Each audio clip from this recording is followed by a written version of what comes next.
Hi everyone, I hope we're doing well. Today I'm going to be reading you another Neville Goddard passage since you guys really liked the puppy passage that I read from The Power of Awareness. Now, The Power of Awareness and Feelings the Secret are the two books that are super popular in the Neville Goddard Law of Assumption community, but as I am continuing to read this book, I came across another passage that I have not heard anyone speak about, and I'm just like, this hyped me up so much. It was more of like a personal sort of story about a girl wanting something, and I'm just like, I'm a girl and I want something. So I'm gonna read it to you, and then we're gonna talk about how it applies to our desires. But before I get into it, you are more than welcome to subscribe. On this channel, I talk about all things self-development. So if that sounds good to you, I would love to have you here. A year ago, a blind girl living in the city of San Francisco found herself confronted with a transportation problem. Rerouting of buses forced her to make 3 transfers between her home and her office. This lengthened her trip from 15 minutes to 2 hours and 15 minutes. She thought seriously about this problem and came to the decision that a car was the solution. She knew that she couldn't drive a car, but felt that she could be driven in one. Putting this theory to the test, that whenever the actions of the inner self correspond to the actions which the outer physical self must take to appease desire, that desire will be realized. She said to herself, I will sit here and imagine that I am being driven to my office. Sitting in her living room, she began to imagine herself seated in a car. She felt the rhythm of the motor. She imagined that she smelled the odor of gasoline, felt the motion of the car, touched the sleeve of the driver, and felt that the driver was a man. She felt the car stop, and turning to her companion, said, "Thank you very much, sir," to which he replied, "The pleasure is all mine." Then she stepped from the car and heard the door snap shut as she closed it. She told me that she centered her imagination on being in a car, and that, although blind, viewed the city from her imaginary ride. She did not think of the ride. She thought from the ride and all that it implied. This controlled and subjectively directed ride raised her imagination to its full potency. She kept her purpose ever before her, knowing that there was cohesion in the inner movement. In these mental journeys, an emotional continuity must be sustained, the emotion of fulfilled desire. Expectancy and desire were so intensely joined that they passed at once from a mental state into a physical act. The inner self moves along the predetermined course best when the emotions collaborate. The inner self must be fired, and it is best fired by the thought of great deeds and personal gain. We must take pleasure in our actions. On 2 successive days, the blind girl took her imaginary ride, giving it all the joy and sensory vividness of reality. Only 2 days, guys. A few hours after her second imaginary ride, a friend told her of a story in the evening paper. It was a story of a man who was interested in the blind. The blind girl phoned him and stated her problem. She took inspired action. The very next day, on his way home, he stopped in at a bar, and while there had the urge to tell the story of the blind girl to his friend, the proprietor. A total stranger, on hearing the story, volunteered to drive the blind girl home every day.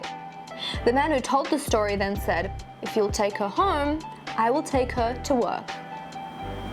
This was over a year ago, and since that day, this blind girl has been driven to and from her office by these 2 gentlemen.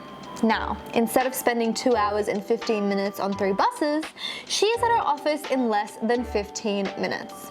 And on that first ride to her office, she turned to her good Samaritan and said, "Thank you very much, sir." And he replied, "The pleasure is all mine." Like, she imagined it, and word for word, he said the exact same things that she imagined.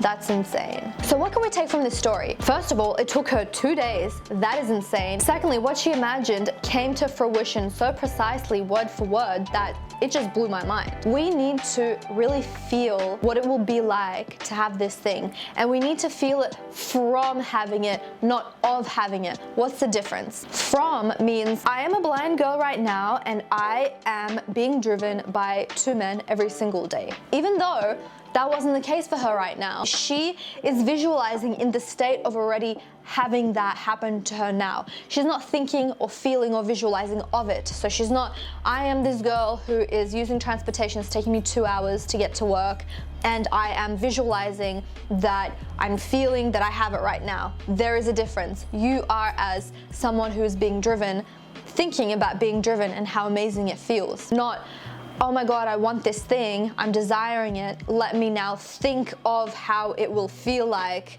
to have this thing right now. Now, a lot of people say that you don't have to feel actual emotions of, oh my God, I'm so happy now that I'm getting driven every single day to work. And instead say, no, you have to feel the sensory feelings, as in feel how it will feel like to be sitting in this car. So purely emotionless, just sensory, feel, taste, touch, smell, whatever. Neville meant both. If you want your SP, you are imagining you guys on a date, right? So 5 to 10 seconds, you walking on a beach holding hands, him turning to you and saying, I'm so glad that you're my girlfriend. 2 things. How do you feel in this moment? I'm still prioritizing actual emotions. So by saying feeling, I mean, how are you feeling emotionally? I would feel loved, I'd feel joy, I'd feel fulfilled, I'd feel like my heart is whole, and actually feel those feelings physically and understanding that feeling and that emotion. While all the while you're visualizing this thing, tap into all of your senses. Feel this man's hand, sight. How do his eyes look? What beach are you guys on? How does this beach look? What are you wearing right now? Smell. How does he smell like? Is he smelling like Tom Ford Tobacco Vanilla? Oh, I love that scent. No, I'm going to lube it and I'm going to practice how it's going to feel until it hardens into fact so realistically that it feels like I'm there right now, to the point where if I open my eyes, I'm surprised that I'm in my room. Paired off with feeling so much love, so much fulfillment, so much joy, like my heart is so full. All of these feelings that I would personally feel if that scene was happening and my desire was fulfilled, that right now I have a boyfriend and we went on this amazing date. And also, I am thinking from that, not of that. So I am thinking as though I am in that state right now. I am the woman that literally just went on this date and I came home and I'm reimagining how that looked like this happened today. I am the woman with this boyfriend. We literally just came back from this date 5 minutes ago. What are you talking about? Second thing, inspired action. Now, a lot of people say, you know, it can fall into your lap, and it totally can. But sometimes what falling into your lap means is you putting in the action. This girl saw something in the paper.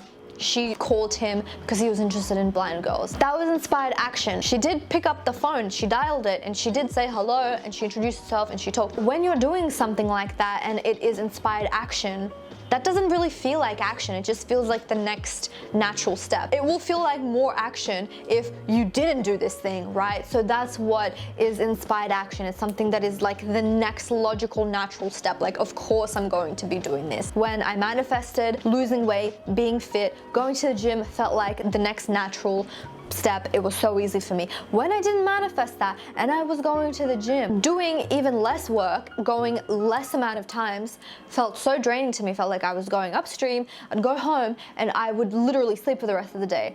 Whereas I feel like I'm going downstream and I'm not putting any effort in. It's just so easy for me because I'm inspired, I've manifested, I can see the vision. The next step is for me to go to the gym. And I today did literally more exercises. I'm going now 4 times a week. I was able to come home and I'm filming my second YouTube video of the day because I'm taking inspired action. Same thing with this. I have enough energy to film this YouTube video. Things are just coming at me like a download because I'm manifesting, actually helping people that are on my channel. As I have manifested that, and now I'm getting a lot more views, but as I have started doing this, I am more inspired now to make YouTube videos. I know exactly what to say, I know the content, I know what thumbnails, even down to like if I should put makeup on between videos, while on paper it looks like, oh my god, I'm putting in so much work. I have a 1-day weekend. Yes, I have a 1-day weekend, worked yesterday, I'm going to work tomorrow. This is my only day, and all I did was go to the gym, and I am putting in work on YouTube, and I'm gonna go and edit my stuff, but that's easy for me. It doesn't even feel like work. I just like, this is obviously because I manifested it, right? So I hope that you took something away from this video. I hope you enjoyed. I love you guys so so much. If you haven't subscribed yet, I would love to have you here. Make sure to thumbs up this video if it provided you with some value, and I will see you in the next video. Bye.